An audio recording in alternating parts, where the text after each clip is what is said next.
Porque ensinar sobre finança, eu acho que seu pai ele é capaz de ensinar a gente sobre a vida. Seu pai começou com quantos anos de idade? Ele era uma pessoa de vida simples?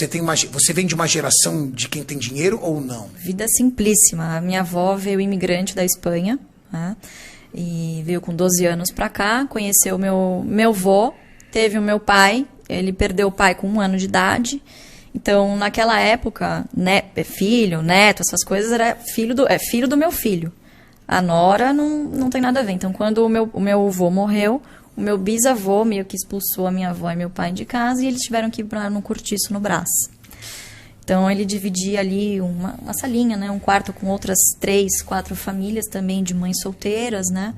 Então, as mães que não trabalhavam ficavam olhando os filhos e a minha avó saía para trabalhar. Já trabalhou de tudo, lavadeira, costureira, né? Até que ela juntou uma graninha e montou ali um estúdio de costura.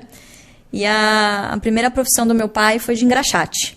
E logo depois, quando a minha avó montou a lojinha de costura dela, foi alfaiate. Inclusive, ele teve a profissão de alfaiate junto com o Ronaldo Esper.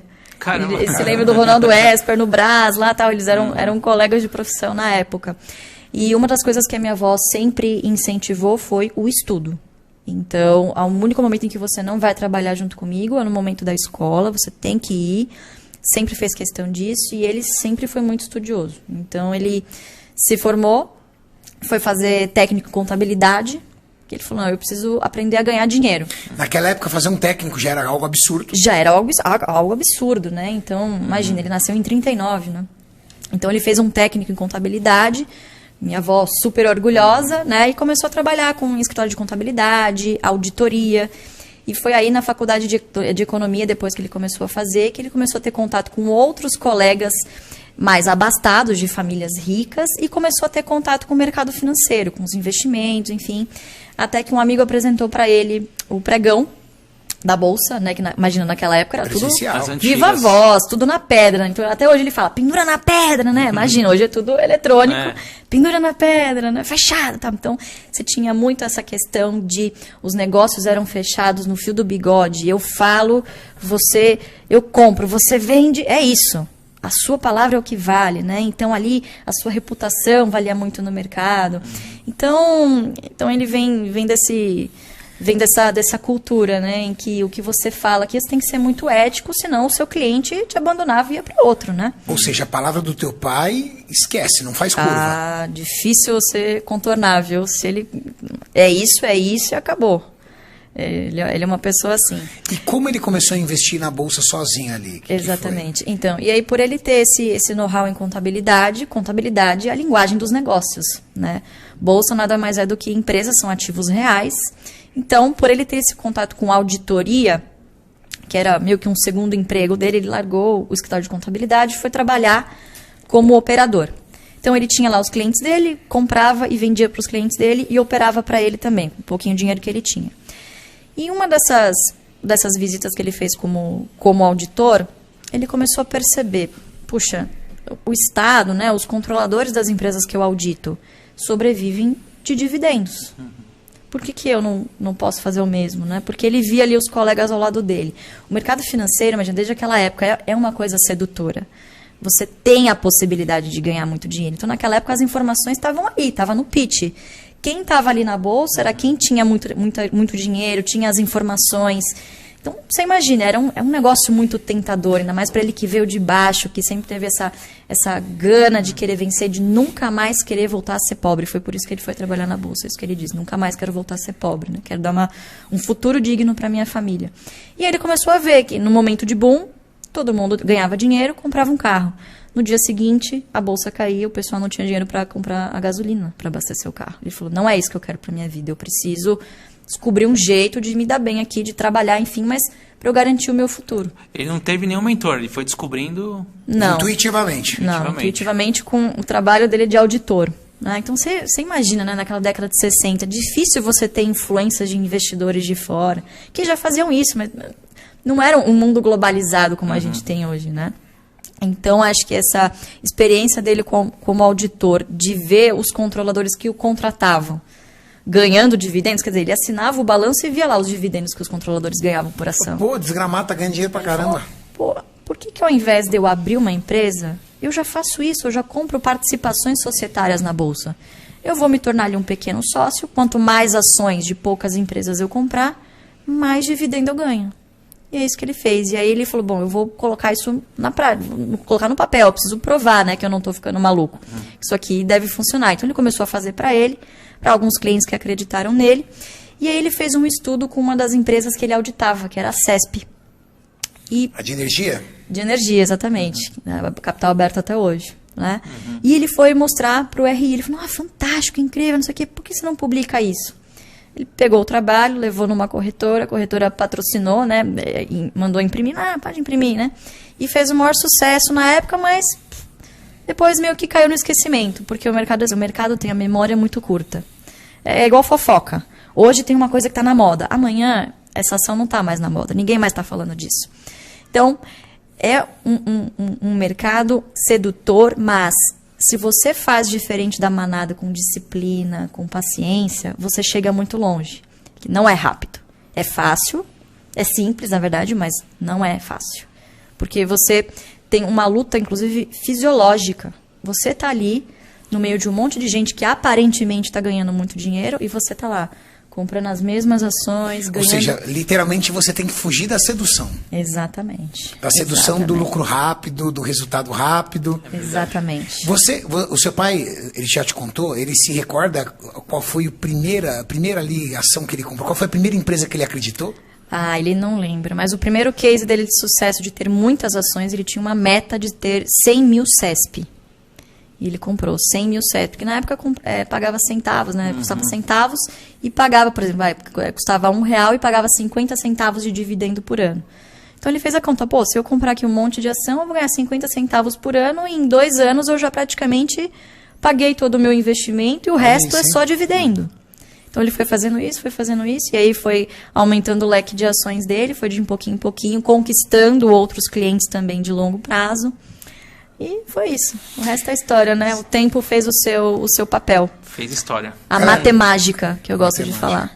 A galera, para vocês terem uma ideia, o pai da Luísa, que é o Sr. Luiz Barsi, ele tem hoje dividendos que rendem para ele diariamente R$1 milhão. Isso foi impactante, hein? R$1 milhão por dia. É o que ele recebe de dividendos de tudo aquilo que lá atrás ele começou e até hoje ele continua investindo. E aí, imagina fazer uma renda de R$1 milhão. Imagina. Todo dia. Então, daqui 60 dias, você tem 60 milhões de reais. É muita coisa. Engraçado, né? Todo mundo quer R$1 milhão por dia, mas ninguém quer fazer o sacrifício de fazer o que ele fez para chegar onde ele chegou e alcançar R$1 milhão por dia. As pessoas só veem o resultado. A história conta que por anos e anos, seu pai reinvestia tudo que ganhava, é verdade? Tudo que ganhava. Não comprava nada de supérfluo, só colocando dinheiro de volta. Esses 360 milhões que ele ganhou na Bolsa, ele reinvestiu, ele não gastou nada, porque ele continua trabalhando, ele está em alguns conselhos, enfim. Caramba. Então ele ainda sobrevive do trabalho dele, com 83 anos, e reinveste praticamente tudo que ele ganha em dividendos. Luiz, continua fazendo a mesma coisa. A hora que o Kaique fez a pergunta, quantos né, do primo. filhos ele tem? Comigo 5. Sou a raspinha do Tati. Ele continua reinvestindo, tem muita gente para dividir. 6 com a minha mãe. Eu até brinco com ele. Falei, pai, você tá com 4 bi, são 6 herdeiros. Você precisa trabalhar um pouquinho mais aí para fazer pelo menos um bilhão para cada um. Um bilhão por cabeça. Um pra cada. A hora que o Kaique fez a pergunta ali no primo, aí você ficou olhando pro seu pai, assim, você achou que ele ia contar aquilo? Como foi? Eu não achei que ele ia comentar aquilo. Ele foi falando. Ele geralmente é mais comedido, enfim, porque o pessoal assusta, né? É um susto bom, Mas posso falar, foi muito legal ele ter contado. Foi demais, aquilo demais. Gerou uma repercussão incrível, motivadora. É uma o seu inspiração. pai, ele é zero arrogância. Zero. Ele é 100% motivação. É uma coisa assim, cara. A vontade que dá é de pegar o seu Luiz, botar na mesa e falar, seu Luiz, eu quero ficar 3 dias ouvindo suas histórias. E a gente precisa desses exemplos, né, Cariane? Claro. Esses exemplos de pessoas que conquistaram, que chegaram lá, serem pessoas boas. A gente falta exemplos, né? No podcast do primo, né, Mauricião, para você ter uma ideia, né? O cara começou a calcular tudo o que o senhor Luiz Barsi poderia comprar por dia. Não sei quantas Land Rover, não sei quantos barcos, não sei quantos isso, tal, tudo. Aí ele virou e falou assim, mas isso não é uma prioridade para mim.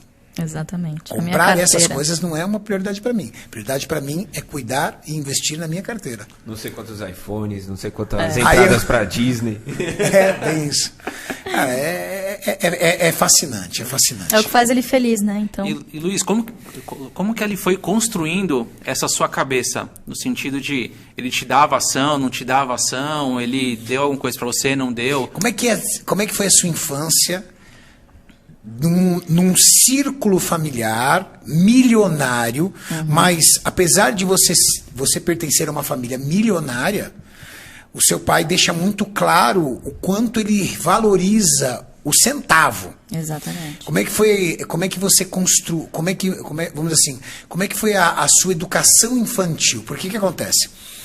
Pais ausentes, dinheiro no bolso do filho, né? A compensação. Então, o pai que trabalha muito, o que ele faz? Ah, filha, eu tô te pagando uma viagem para Disney. Olha, filha, esse anel de diamante. Ah, fez 18 anos, tá aqui seu Porsche. É uma forma do pai reduzir o remorso pela ausência por trabalhar muito. Isso é muito normal. É verdade. Mas isso não combina com seu pai. Não. Combina com seu pai é tentar fazer dos filhos um legado parecido com ele. Eu estou enganado ou é verdade? Não, é verdade. Engraçado que assim, eu sou filha do segundo casamento. Então eu sinto que comigo ele tentou meio que reparar os erros também que ele teve como pai no passado, né? Então imagina, quando ele foi pai muito jovem, com 20 e poucos anos, se separou também muito jovem, os filhos eram crianças. Então ele não teve um contato muito próximo, eu acho que ele não teve também a oportunidade, a chance de naquela... Ele provia para a família, enfim, era presente, mas não teve esse contato de dia a dia, de ser pai, né? Então, pai separado nunca é igual. Exatamente, não é a mesma coisa. Exatamente. Então, com a minha mãe, eles não são casados, mas se uniram, né? E falaram, não, eu quero fazer a diferença, eu quero morar junto, vamos pro interior, porque lá a gente consegue ter uma criação assim, brincar na rua, eu quero isso, eu quero uma simplicidade para minha filha, né? Então a gente mudou para o interior de São Paulo, Mariporã, não tão longe assim, 60 quilômetros de São Paulo, na zona norte de São Paulo. E eu tive uma infância muito simples. Eu não fazia a menor ideia que meu pai era bilionário, por exemplo, até a faculdade. Até eu voltar para São Paulo. Eu não fazia a menor ideia, sério. Seu pai tinha vida de interior? Vida de interior. Sem mansão, sem helicóptero, sem mansão, carro importado? A gente morava num sítio. A gente morava num sítio em Mariporã. Valores, né? Valores. Vida muito simples, de verdade. Vida muito simples. E... escola normal, ninguém sabia quem meu pai era, sempre muito, né, low profile. Enfim, quem conhecia, acho que até o patrimônio as pessoas não sabiam muito o que ele tinha, né? Mas pessoas do mercado mesmo, que trabalhavam, né? E é um mundo muito restrito. Até 2018 a gente tinha 500 mil investidores, quer dizer... Ninguém. Nada da população, né? Então ninguém conhecia. E a primeira vez que eu tive contato mesmo de ter ações no meu nome foi com 14 anos. Em 2008, que eu estava enchendo o saco para ter uma mesada. Então é aquela fase adolescente que você quer o tênis, estava na moda do Nike Shots, não sei o quê. Queria, pedia, nada de me dar. Ele falou, vamos fazer o seguinte, vamos fazer diferente. Eu vou te dar X ações da Ultrapar.